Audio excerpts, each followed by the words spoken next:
Paseco in the house!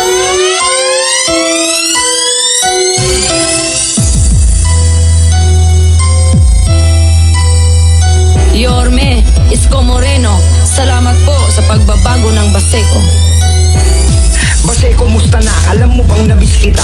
Nagbalik akong muli para lang ikis kita. Bakit may mga turista na bumibisita? Hindi na ba sila takot sa ating iskinita? Ang ganda-ganda mo na, di ka na tulad noon. Madalas ka nang pinapasyalan ng mga Hapon at ng mga Koreano, Koreana at Kano. Di na maputik ang daan, hindi na rin bako-bako. Hindi na rin mabaho hangin ng karagatan. Sementado na rin ang dating pinaglalaruan. At may bagong eskwelahan, high school at elementarya. Laki ng pinagbago mo, sadyang kaaya-aya. Baseco, lungsod ng Kamaynilaan, magkakaibang Pinoy, dito ang naninirahan. Barong-barong na tahanan, ngayon simentado na. Ang maputik na daan, ngayon ay maayos na.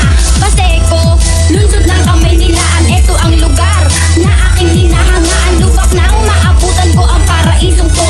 Nasaksihan ko rin tunay na kagandahan mo. Lahat ng relihiyon dito ay magkakasundo. Parang hukbumbayan laban sa mga kano. Daan ng bakong-bako ngayon ay nakapatag na. Kabadong taga rito ngayon ay panatag na. At lumiliwanag na mga daan na madilim. Lumilinaw na ang dagat na dating maitim. Ang mga itinanim dito ng mga ninuno, hindi basta inaani ng mga pinulo. Bilang na lang ang puno dito na nakatayo.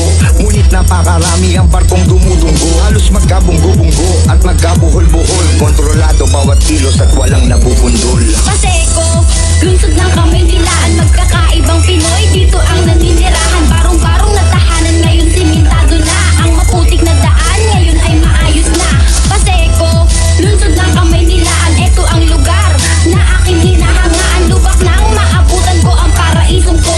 Nasaksihan ko rin tunay na kagandahan mo. Ang laki ng pinagbago dito ng mga paligid. Ang mga nilalakaran ay di na nakakapatid at hindi na mapanganib gaya ng nakaraan. Wala na ring patayan at nang lalaban. Di na kinakabahan, dating kapit sa patalim. Maliwanag na ang bawat kanto, di na madilim. At hindi na maitim ang mga balak ng lahat. At wala na rin lasing, dito na nakakalat. Salamat at naganap na ang kapayapaan. Hindi na masusulog dito ang bawat tahanan. Puno ng pagmamahalan ng pamilyang nakasilong. Habang ang Baseco tuloy lamang sa pagsulong. Baseco, lungsod ng Kamaynilaan,